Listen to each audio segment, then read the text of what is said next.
Hello everybody. आज के class में हम लोग एडजेक्टिव से रिलेटेड कुछ क्वेश्चंस को करेंगे। ठीक है, जितने भी कंसेप्ट हैं, जितने भी रूल्स हैं, वो सारा हम लोगों ने देख लिया है। अब हम देखेंगे कि एडजेक्टिव से रिलेटेड क्वेश्चंस किस तरह से एग्जाम में आते हैं। ठीक है, हम लोग क्वेश्चंस को करने की कोशिश करेंगे। जितने भी हमारे पास अब नॉलेज हो चुका है, जितने भी कंसेप्ट है, जितने भी रूल्स हैं, उसको हम लोग यहाँ पे अप्लाई करने की कोशिश करेंगे। ठीक है, चलो हम लोग स्टार्ट करते हैं। यहाँ ये देखो, of the two players he is the luckiest be sure. इसमें क्या मिस्टेक है, क्या एरर है एग्जामिनेशन में, इसी तरह से आता है सेंटेंस होगा और सेंटेंस में एरर कहाँ है ये बताने को कहा जाएगा हमारे से। ठीक है, तो यहाँ इस सेंटेंस में देखो, of the two players he is the luckiest be sure. कहाँ मिस्टेक है? नहीं, चलो अब हम लोग समझने की कोशिश करते हैं कि इसमें मिस्टेक कहाँ है। बहुत आराम से समझेंगे। देखो, ये देखो लकीएस्ट, तो लकीएस्ट का ओरिजिनल वर्ड क्या है? लकी। क्या है ये? Lucky, LUCKY, lucky.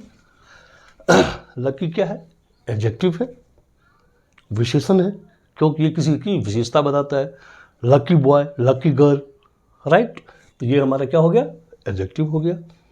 अब यहाँ पे देखो, यहाँ पे जो लकीएस्ट है, ये लकीएस्ट जो है, ये देखो ये कौन सी डिग्री में है? हम लोगों ने पढ़ा है कि एडजेक्टिव का 3 डिग्री होता है। कौन कौन सा? Positive degree, comparative degree and superlative degree. ठीक है, याद आ रहा होगा, हम लोगों ने पढ़ा है कि एडजेक्टिव के कितने डिग्री होते हैं? 3। पहला क्या होता है? पॉजिटिव, दूसरा कंपैरेटिव और तीसरा सुपरलेटिव। ठीक है, अब यहाँ पे देखो लकी, इसका कंपैरेटिव डिग्री क्या होगा? Luckier, LUCKIER, luckier. और इसका सुपरलेटिव क्या हो जाएगा? Luckiest, LUCKIEST, luckiest. ये बात समझ में आ गई? लकी पॉजिटिव डिग्री हो गया। ये कौन सा डिग्री हो गया? ये हो गया पॉजिटिव डिग्री हो गया। ठीक है, लकीयर क्या हो गया? कंपैरेटिव डिग्री हो गया। एंड लकीएस्ट क्या हो गया? सुपरलेटिव।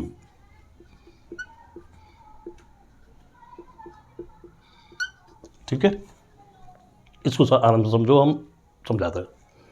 लकी क्या हो गया? Positive degree, luckier comparative degree and luckiest superlative degree. तो हम यहाँ पे क्या देख रहे हैं इस सेंटेंस में? इस सेंटेंस में हम लोग ये देख रहे हैं, ये जो लकीएस्ट है ये क्या है? सुपरलेटिव डिग्री में है। ठीक है, यहाँ पे जो लकीएस्ट जो है वो क्या है? सुपरलेटिव डिग्री में है। अब हम लोग ये देखेंगे कि सुपरलेटिव डिग्री का यूज कहाँ होता है। हम लोग ये देखेंगे कि सुपरलेटिव डिग्री का यूज कहाँ होता है। हम लोगों ने पढ़ रखा है, मैंने पढ़ा रखा है आपको, फिर भी यहाँ पे हम रिपीट करते हैं। ये देखो, ध्यान रखो कि जब पॉजिटिव डिग्री होगा, कब पॉजिटिव डिग्री का यूज कब करेंगे? जब सेंटेंस में कोई कंपैरिजन नहीं हो रहा होगा, मीन्स नो कंपैरिजन, राइट। तो ये क्या हो जाएगा? नो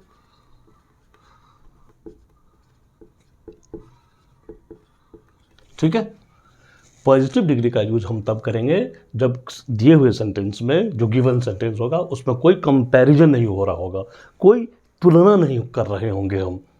तो क्या हो जाएगा? पॉजिटिव डिग्री का यूज करेंगे।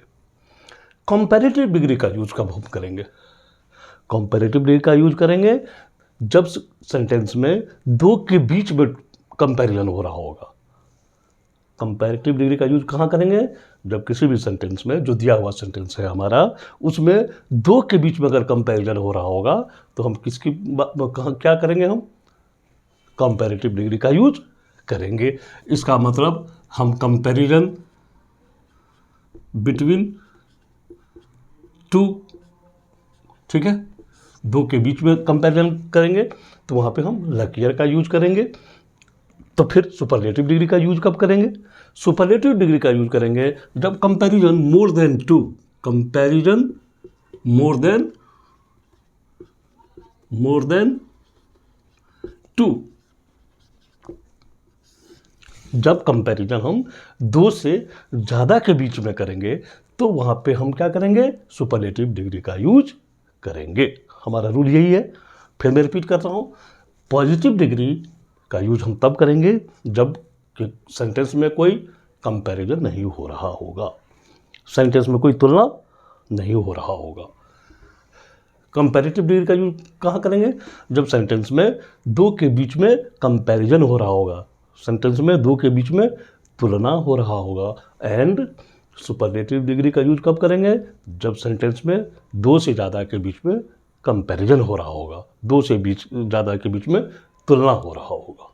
ठीक है, ये हमारा कंसेप्ट है, ये हमारा रूल है। अब इसको अप्लाई करो। यहाँ देखो, ऑफ द टू प्लेयर्स, यहाँ पे देखो, ऑफ द टू प्लेयर्स, दो प्लेयर्स में ही इज द लकीएस्ट। देखो यहाँ पे कंपैरिजन किसके बीच में हो रहा है? दो प्लेयर के बीच में हो रहा है, दो खिलाड़ी के बीच में हो रहा है। तो जब दो प्लेयर के बीच में जब कंपैरिजन हो रहा है तो फिर यहाँ पे हम सुपरलेटिव डिग्री का यूज तो कर ही नहीं सकते। अभी हम लोगों ने क्या सीखा है कि जब दो के बीच में जब कंपैरिजन हो रहा होगा तो वहाँ पे हम क्या करेंगे? कंपैरेटिव डिग्री का यूज करेंगे। तो यहाँ पे हम लकीएस्ट नहीं होगा, यहाँ पे क्या हो जाएगा? लकीयर। यहाँ पे क्या हो जाएगा? LUCKIER, luckier. ठीक है, समझ में आ गई बात? तो हमारा करेक्ट सेंटेंस क्या हुआ? Of the two players he is the luckier, be sure. अब मेरा सेंटेंस क्या हो गया? सही हो गया। ठीक है, समझ में आ गई ये बात? देखो एग्जामिनेशन में इसी तरह से क्वेश्चंस आएंगे और अगर अपने को पता है रूल, हम लोग इसको आराम से कर लेंगे। क्लियर है? आगे बढ़ूं? ठीक, अब हम नेक्स्ट सेंटेंस की तरफ चलते हैं। देखो क्या है इस सेंटेंस में? Her black long hair aids glamour to her look. इसमें देखो कि कहाँ मिस्टेक है, इसको समझने की कोशिश करो। पहले पढ़ो इसको, फिर दोबारा सोचो कि इसमें कहाँ मिस्टेक है। देखो, हर ब्लैक लॉन्ग हेयर, यहां पे देखो ब्लैक क्या है? ब्लैक एंड लॉन्ग, इसको देखो, ब्लैक क्या है? एडजेक्टिव है। लॉन्ग क्या है? ये भी एडजेक्टिव है। कैसे? देखो, ब्लैक हेयर, काले बाल, किसके बारे में बता रहा है? बाल को बता रहा है, डिफाइन कर रहा है। तो ये क्या हो गया? एडजेक्टिव हो गया। लॉन्ग हेयर, लंबा बाल, शॉर्ट हेयर, छोटा बाल, ये क्या है? एडजेक्टिव है। तो क्या देख रहे हैं हम कि इस सेंटेंस में एक साथ दो एडजेक्टिव का यूज हुआ है, ब्लैक भी लॉन्ग भी। अब ये देखो, तो अब पहले ये देखो कि ये किस तरह का एडजेक्टिव है, कौन सा टाइप है? ब्लैक क्या है? कलर है, रंग है। तो इसको हम कहते हैं adjective of colour.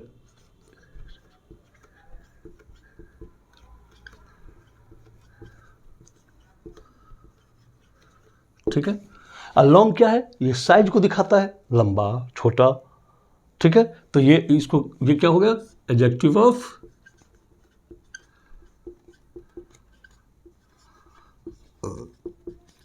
Of size.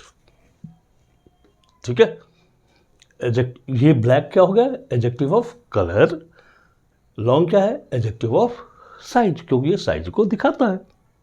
ठीक है, अब रूल हमारा क्या कहता है ये समझो। रूल हमारा ये कहता है कि पहले एडजेक्टिव ऑफ साइज को रखेंगे, उसके बाद एडजेक्टिव ऑफ हम कलर को रखेंगे। यदि किसी भी सेंटेंस में दो एडजेक्टिव का यूज हुआ हो, उसमें से एक एडजेक्टिव ऑफ कलर हो, दूसरा एडजेक्टिव ऑफ साइज हो, तो ध्यान रखना पहले हम एडजेक्टिव ऑफ साइज को रखेंगे, उसके बाद एडजेक्टिव ऑफ कलर को रखेंगे। This is the rule. ये बात क्लियर हो गई? अब अगर ये बात समझ में आ गई तो फिर अब हम यहां पे चलें। हर ब्लैक लॉन्ग हेयर। अब ब्लैक क्या है? एडजेक्टिव ऑफ कलर है, लॉन्ग क्या है, एडजेक्टिव ऑफ साइज है। तो क्या है कि इसमें क्या देख रहे हैं कि हम एडजेक्टिव ऑफ कलर पहले आया हुआ है, तो नहीं, हमारा रूल क्या कहता है, एडजेक्टिव ऑफ साइज पहले आएगा। तो एडजेक्टिव ऑफ साइज पहले आएगा तो क्या हो जाएगा, लॉन्ग, उसके बाद क्या आएगा, एडजेक्टिव ऑफ कलर आएगा तो क्या आ जाएगा, ब्लैक हेयर। ये क्या हो जाएगा, लॉन्ग ब्लैक हेयर। तो हमारा करेक्ट सेंटेंस क्या होगा, her long black hair aids glamour to her look. अब हमारा सेंटेंस सही हो गया। बात समझ में आ गई।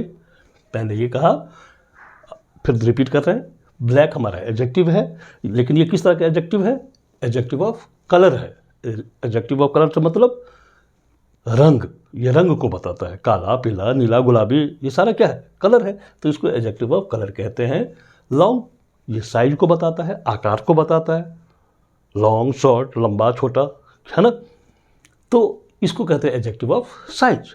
तो किसी भी सेंटेंस में अगर एडजेक्टिव ऑफ कलर भी हो एंड एडजेक्टिव ऑफ साइज भी हो, दोनों का यूज अगर किया गया हो, तो पहले हम एडजेक्टिव ऑफ साइज का यूज करेंगे, उसके बाद एडजेक्टिव ऑफ कलर का यूज करेंगे। इसमें क्या है, हर ब्लैक लॉन्ग हेयर, पहले क्या क्या है, एडजेक्टिव ऑफ कलर है, उसके बाद एडजेक्टिव ऑफ साइज है, तो ये गलत हो गया। पहले क्या हो जाएगा, एडजेक्टिव ऑफ साइज हो जाएगा, तो लॉन्ग, उसके बाद एडजेक्टिव ऑफ कलर ब्लैक, तो लॉन्ग ब्लैक हेयर, राइट। तो करेक्ट सेंटेंस क्या हो गया, her long black hair aids glamour to her look. ठीक है, समझ में आ गई बात। ये दो कंसेप्ट बताया, दोनों पे हम लोगों ने क्वेश्चंस किए। ये देखो, जब हमारे को पता है, रूल पता है हम लोगों को, देखो आराम से हो जा रहा है, ठीक है ना। अब क्या करो, आप इसको आप लोग नोट डाउन करो, ठीक है, फिर हम आगे फिर नेक्स्ट क्वेश्चन देखेंगे, नए कंसेप्ट को देखेंगे हम, ठीक है। आप पहले इसको नोट डाउन कर लो। चलो अब नेक्स्ट क्वेश्चन की तरफ देखते हैं हम लोग, ठीक है। I saw an anxious pale girl who when asked let me know that she was suffering from fever। इसमें देखो क्या मिस्टेक है, I saw an anxious pale girl who when asked let me know that she was suffering from fever। इसमें क्या mistake है, देखो anxious क्या है, पेल क्या है, पर इसको समझो। एंग्शियस क्या है, एडजेक्टिव है, पेल क्या है, ये भी एडजेक्टिव है। देखो अब एंग्शियस, ANXIOUS, एंग्शियस, ठीक है। पेल,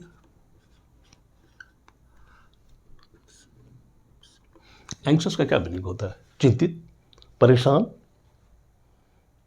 ही वॉज एंग्शियस, वह परेशान था, तो ये क्या है, एडजेक्टिव है। लेकिन ये किस तरह का एडजेक्टिव है, परेशान क्या है, परेशानी क्या है, ये अंदर की भावना है, किसी भी व्यक्ति का, किसी भी पर्सन का अंदर का क्या है, भावना है, इमोशन है। तो इसको हम क्या कहेंगे, एडजेक्टिव ऑफ इमोशंस। ये क्या है, एडजेक्टिव ऑफ इमोशन है, भावना है एक तरह के, आप समझ रहे हो, परेशान होना, खुश होना, ठीक है। ये क्या है, अंदर से भावना ही तो आती है ना, तो इसको क्या कहते हैं, एडजेक्टिव ऑफ इमोशन। ये क्या है, adjective of emotion, of emotion. And feel क्या है, फील को आप हिंदी में समझो, फीका पड़ना, फीका पड़ना, ठीक है, या पीला, पीला भी कह सकते हैं। तो चलो अब हम लोग फिर नेक्स्ट क्वेश्चन की तरफ चलते हैं, ठीक है। देखो, I saw an anxious pale girl who when asked let me know that she was suffering from fever. इसमें क्या मिस्टेक है, ढूंढो। चलो, एंग्शियस ये क्या है, पेल क्या है, ये देखो, एंग्शियस एडजेक्टिव है, पेल ये भी एडजेक्टिव है। अभी देखो, एंक्सस, ANXIOUS, एंक्सस, पेल, PALE, पेल, ठीक है। एंक्सस का हिंदी में क्या मीनिंग होता है? चिंता, ठीक है, चिंतित होना। तो ये क्या है? एडजेक्टिव है। एंक्सस बॉय, एंक्सस पर्सन, राइट। तो ये अगर हम कहते हैं ये एडजेक्टिव है, तो ये किस तरह का एडजेक्टिव है? देखो, चिंतित होना, खुश होना, ये क्या है? ह्यूमन इमोशन है, व्यक्ति का अंदर का क्या है?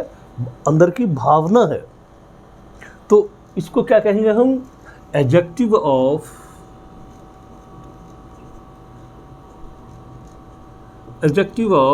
ह्यूमन इमोशन,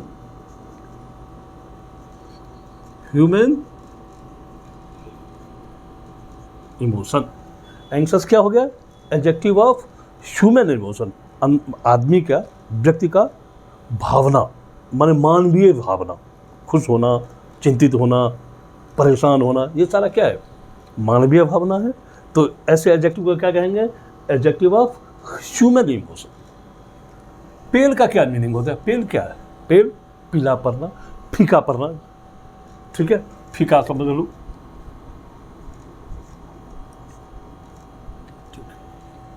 तो इसका मतलब ये क्या होगा? ये कलर हो गया, ये कलर हो गया। और अभी हम लोगों ने क्या पढ़ा है? जो ये अगर कलर से कोई भी एडजेक्टिव जो कलर को डिनोट करता हो, उसको क्या कहते हैं हम? एडजेक्टिव ऑफ कलर कहते हैं। एडजेक्टिव ऑफ कलर हो गया, ठीक है। अब यहाँ पे देखो, इस सेंटेंस में देखो, I saw an anxious pale girl, क्या देखा है? एंक्सस भी यूज हुआ है एंड पेल भी यूज हुआ है। मेरे कहने का मतलब है एडजेक्टिव ऑफ ह्यूमन इमोशन का भी यूज किया गया है एंड एडजेक्टिव ऑफ कलर का भी यूज किया गया है। याद रखना, किसी भी सेंटेंस में यदि adjective of human emotions and adjective of colour दोनों का यूज हुआ हो, तो पहले हम एडजेक्टिव ऑफ कलर को रखेंगे, उसके बाद फिर हम एडजेक्टिव ऑफ ह्यूमन इमोशन को रखेंगे। राइट, ये बात समझ में आ गई। अब सेंटेंस पे चलो। आई सॉ एन एंक्सस, एंक्सस क्या है? एडजेक्टिव ऑफ ह्यूमन इमोशन है। अब पेल क्या है? एडजेक्टिव ऑफ कलर है। तो अभी हम लोगों ने क्या सीखा है? एडजेक्टिव ऑफ कलर पहले यूज होगा। तो कहने का मतलब है पहले पेल आएगा, पहले क्या आएगा? पेल, उसके बाद क्या आएगा? एडजेक्टिव ऑफ ह्यूमन इमोशन आएगा, मतलब एंक्सस आएगा, ठीक है। तो क्या हो जाएगा? I saw N. अब फिर देखो, एन नहीं होगा, क्यों? क्योंकि एन क्या है? एंक्सस के लिए आया है। लेकिन जब हम पेल का यूज करेंगे तो क्या हो जाएगा? आ जाएगा। I saw a pale anxious girl who when asked let me know that she was suffering from fever. This is the correct one. ये करेक्ट हो गया। ये बात समझ में आ गई, ठीक है। अब हम नेक्स्ट देखते हैं। चलो, अब हम नेक्स्ट कर रहे हैं। ये देखो, at the utmost gate was standing a guard holding a gun in his hand. देखो, एक चीज़ का ध्यान रखना कि सेंटेंस में कभी कभी क्या होता है, कुछ ऐसे वर्ड का यूज कर दिया जाता है एग्जामिनेशन में जो वहाँ पे फिट नहीं बैठता है, अप्रोप्रिएट नहीं होता है। तो उस वर्ड को हम लोगों को क्या करता है, क्या करना होता है? चेंज करना होता है। वो वर्ड वहाँ गलत यूज किया होता है। अब जैसे देखो, at the utmost gate, utmost क्या है? अटमोस्ट का मीनिंग क्या होता है? UTMOST, utmost. अटमोस्ट का मतलब होता है फेमस। ले लो, एक बात बताओ, कोई गेट कभी कोई फेमस होता है क्या? At the utmost gate, at the utmost gate मतलब फेमस गेट पे वाज स्टैंडिंग अ गार्ड, एक गार्ड खड़ा था, holding a gun in his hand, अपने हाथ में गन लेके खड़ा था फेमस गेट पे। नहीं जी, ये तो मतलब ही नहीं बनता। इसका मतलब ये वर्ड यहाँ पे गलत यूज किया गया है। होगा क्या यहाँ पे यूज? ये देखो, वर्ड एक आउट, एडजेक्टिव है ये, आउट, इसका कंपैरेटिव होता है आउटर, और इसका सुपरलेटिव होता है आउटर मोस्ट। ठीक है, out, outer, outer most. Outer most का क्या मतलब हो गया? सबसे बाहरी, सबसे बाहर। अब अगर यहाँ पे हम आउटर मोस्ट का यूज करते हैं तो देखो हमारा सेंटेंस का मीनिंग क्लियर हो जाएगा। जैसे at the outermost gate, सबसे बाहरी गेट पे, वाज स्टैंडिंग अ गार्ड, एक गार्ड खड़ा था, holding a gun in his hand, अपने हाथ में एक गन लेके। सेंटेंस का मीनिंग क्या हुआ कि सबसे बाहरी गेट पे एक गार्ड हाथ में गन लेके खड़ा था। तो यहाँ पे अटमोस्ट जो है वो अप्रोप्रिएट वर्ड नहीं है, यहाँ पे हम क्या यूज करेंगे? हम आउटर मोस्ट वर्ड यूज करेंगे। बात समझ में आ गई? Out, outer, outer most. Outer most क्या हो गया? सुपरलेटिव डिग्री हो गया, सबसे बाहरी। ये बात समझ में आ गई? ठीक है, इस तरह से हम लोगों ने क्या देखा? अभी आज हम लोगों ने 4 क्वेश्चंस को देखा, 4 क्वेश्चंस किए, 4 में अलग अलग कंसेप्ट था जो हम लोगों ने पहले पढ़ रखा है। क्वेश्चंस के थ्रू हम लोगों ने इसको क्लैरिफाई करने की कोशिश की। नेक्स्ट वीडियो में फिर हम लोग और क्वेश्चंस क्लियर करेंगे, जो भी कंसेप्ट पढ़ रखा है उस पे बेस्ड और क्वेश्चंस को हम लोग करेंगे। ठीक है, तब तक के लिए फिर